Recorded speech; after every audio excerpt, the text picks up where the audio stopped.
Hey guys, so today I'm going to be talking about political trauma, exploring US and Mexico relations. So I first picked this topic just because I have a personal connection to the experience of Mexican immigrants because my father is a Mexican immigrant, so I had to watch his process towards citizenship.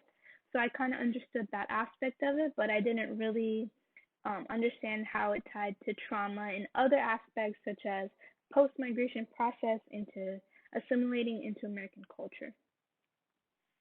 So I think it's important to understand the negative political climate that we have now. We have to understand the political history between the United States and Mexico.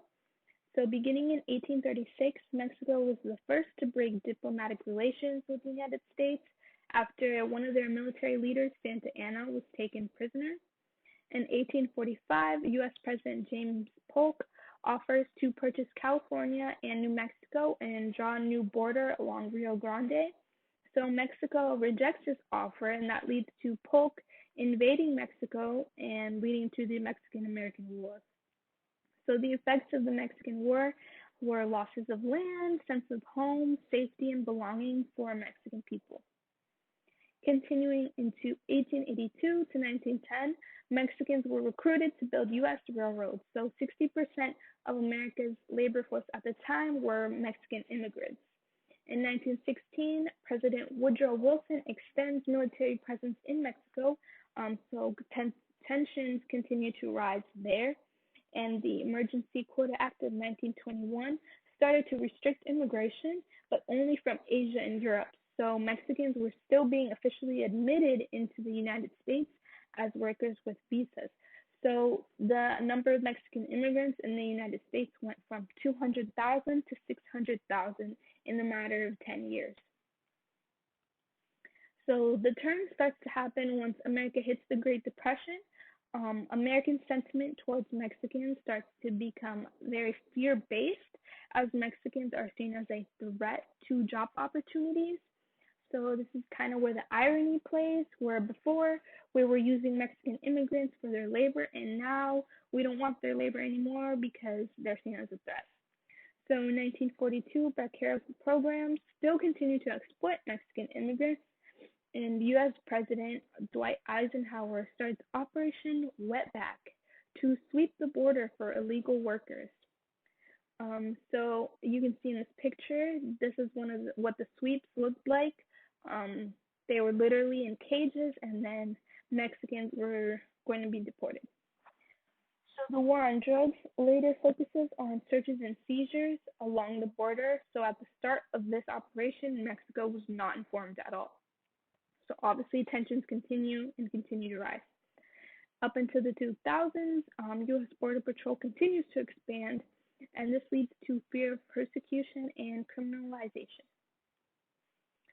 So looking at the current political climate, U.S. President Trump ran for office in 2016 promoting anti-immigration laws. So some of these laws include metering policies, which limit the process of people seeking asylum. So by doing this, they remove domestic and gang violence as a reason to seek asylum. So this forces people to face persecution, kidnapping, and trafficking as they're being turned away. So usually people seeking asylum, you have rights to seek asylum. So instead of allowing people to express their rights, they would turn them away. And this leads to political trauma as they face exposure to death, threatened death, serious injury, or sexual violence. So in the process of crossing the border and being turned away. And all these experiences fit the criteria A for PTSD according to the DSM-5. As they are fleeing for their lives, they may also experience hyperarousal or a persistent expectation of danger. This enables the fight, flight, or freeze response. So the fight or flight response is activated by the sympathetic nervous system. This includes an increased heart rate, stress, fear, and aggression. So as that increases, they might be in the yellow zone and they continue to rise into the red zone, leading to the freeze response according to the polyvagal theory. Continuing into other reasons why political trauma exists between U.S. and Mexico, rhetoric or media coverage Examples of this include how Trump referred to Mexican immigrants as criminals and rapists. So statements like these, which are ethnocentric and racially intolerant, lead to encouraging white nationalist groups in hate crimes. So an example of one of these crimes would be the El Paso shooting. In the shooter's manifesto, he stated that his intention was to target Mexicans as they were seen as invaders. So victims of the shooting or people who may know those affected by the shooting, they might avoid places, people, and activities that remind them of this traumatic event. So this could be avoiding El Paso or similar neighborhoods that are demographically similar, such as an all Latino community or an all Mexican community. This leads to distorted blame of self or negative expectations of the world, regardless if you're an illegal immigrant, alien, citizen, regardless of your citizenship status. They feel unwanted and unsafe. This leads to a distrust in government, authority, and local communities. Talking about the U.S.-Mexico border and detention centers and how this leads to trauma.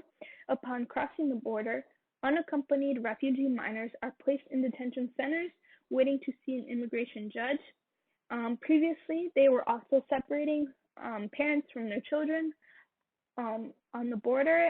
This separation is no longer taking place, apparently, but obviously these children have already been separated from their families, so the effects will last their whole entire life.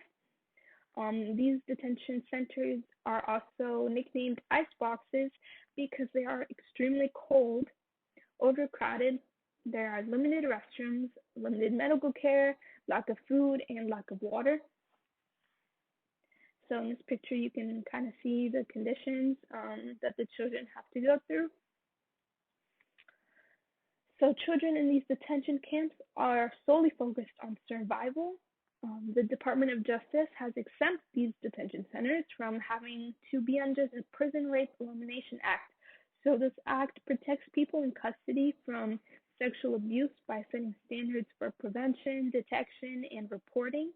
So if they're no longer under this act, then perpetrators, which would include police, ICE employees, guards, and other detainees, are free to harm minors without any consequences.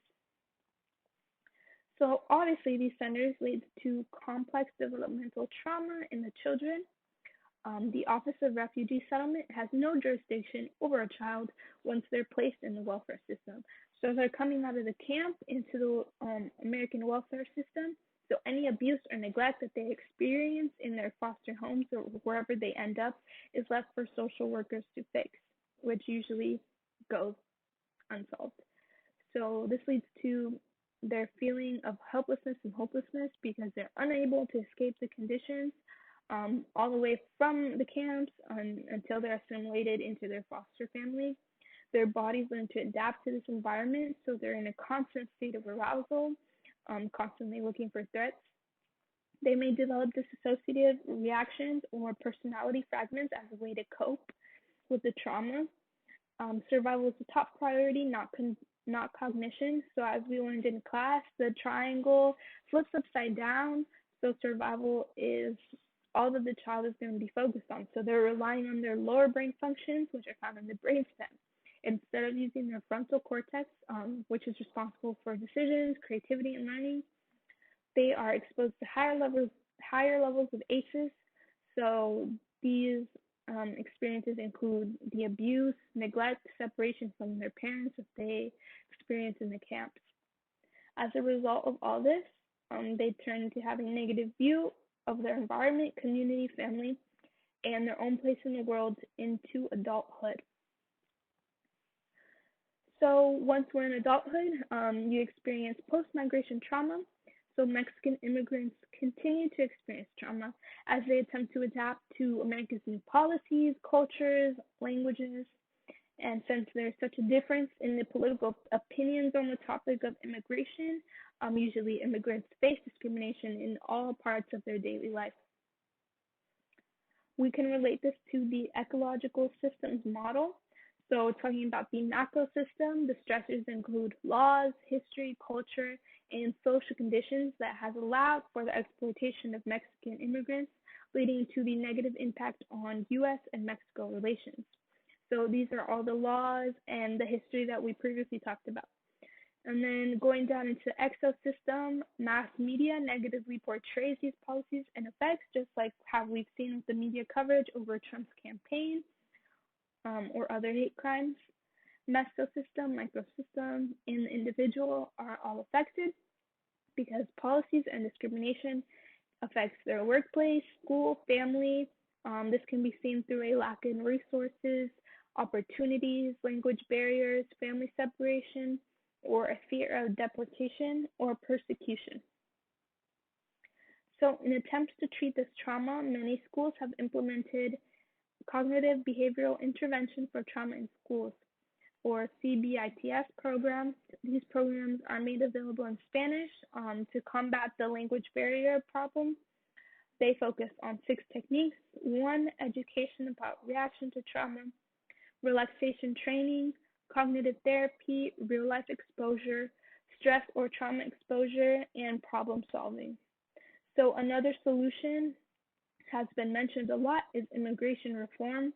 So reform that would include easier transitions into temporary migration programs and easier ways to achieve residency. And this would lead to less risk of facing discrimination and experiences that lead to trauma.